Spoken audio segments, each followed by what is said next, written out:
to commit suicide committed it or thought that they wanted to commit suicide? Okay, so I'm the only one then. Oh, there's one other. Okay. I'm not the only one then. Some people understand. On May 5th of this year, I had a friend who posted a suicide note on Facebook and decided that he no longer wanted to live. When I found this out, it left me with a lot of questions, guilt, grief. What could I have done to help him? If only I had talked to him more or reached out, maybe that he would still be alive and his family wouldn't be having to deal with this. And so this led me to decide to talk about suicide prevention. Through my research, I found out that the ultimate decision by a person to attempt to commit suicide is a culmination of many factors, including depression, anxiety, other mental health illnesses, substance abuse, access to lethal means that all go undiagnosed or untreated. This is Hayden. He was 21 years old when he decided to commit suicide. He posted a Facebook post, as I said, telling his family that he loved him, and he told his 3-year-old little sister that he was sorry. I'm not going to post it because that's really private. But he made the decision to kill himself through crashing in a car. According to eyewitnesses, he was speeding at about 70 miles an hour when he hit one of those big posts that holds up like a bridge that goes over, like when highways come together and they like make changes and you get off one and the other, the bridge, big pillars. He hit one of those so hard that the CHP had to go back and determine if there was any structural damage.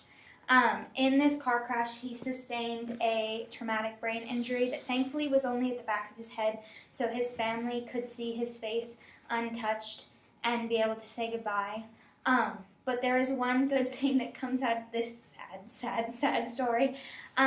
He had made the decision when he was 18 and got his license that he was going to donate his organs, and so his heart went to a 63-year-old male, his lungs went to a 58-year-old male, his 2 kidneys went to 2 pediatric patients, and his liver went to a 47-year-old male.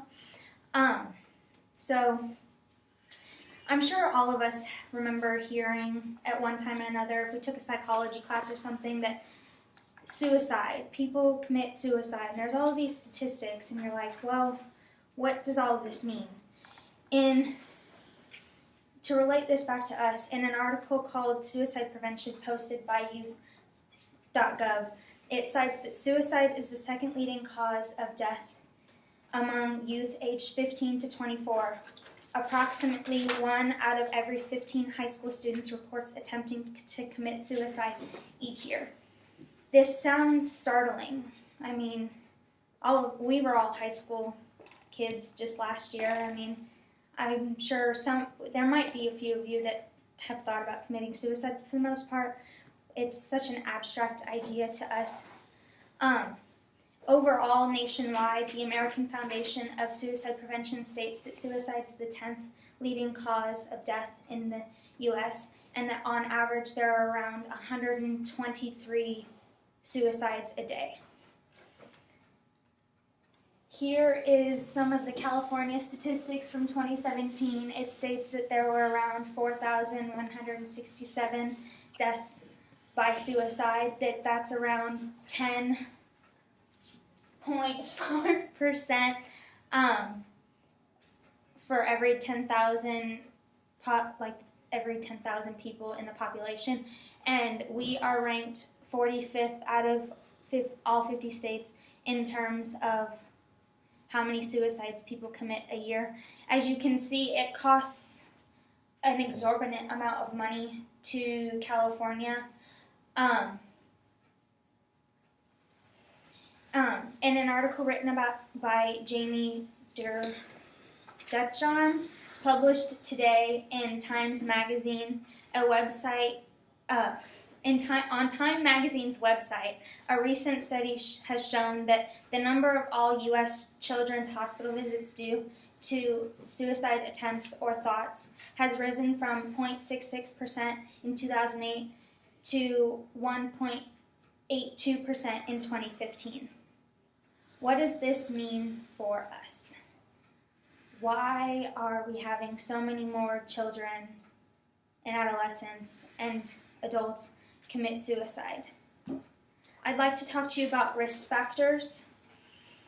First, I'm sure most of us know mental health, depression, anxiety, schizophrenia, things that sometimes go undiagnosed by people. In an article called Teen Suicide is Preventable, published in the American Psychological Association, mental illness is the leading risk factor for suicide. And research shows that other risk factors for suicide include depression and other mental health disorders and substance abuse disorders. In fact, more than 90% of people who die by suicide have these risk factors. The American Foundation for Suicide Prevention cites on their website that another risk factor is the access to lethal means, including firearms and drugs. It has been shown that 51% of all suicides stem from a lethal gunshot wound.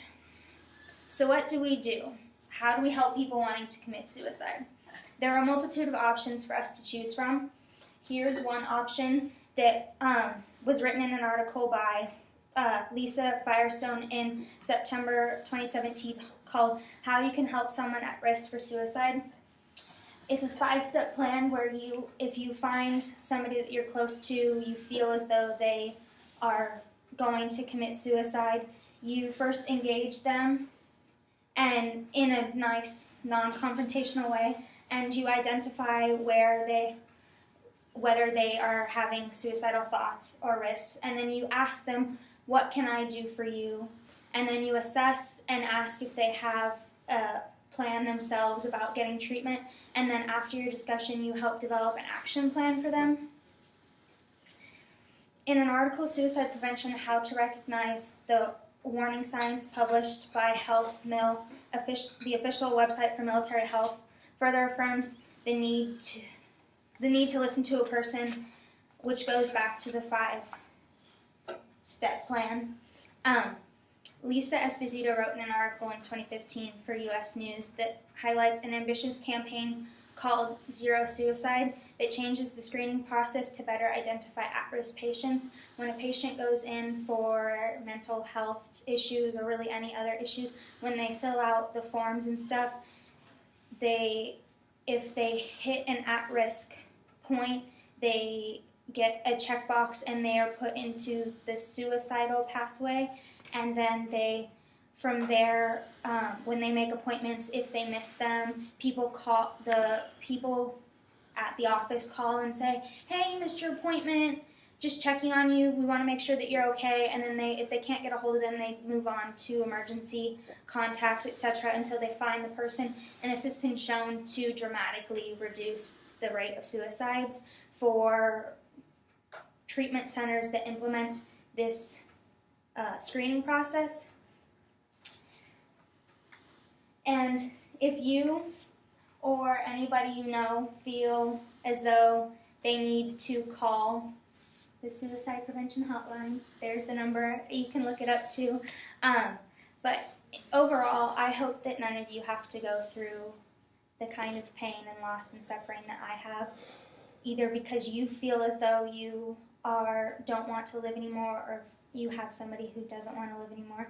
It's a horrible, horrible, horrible thing that, dear God, that I wouldn't wish upon anybody.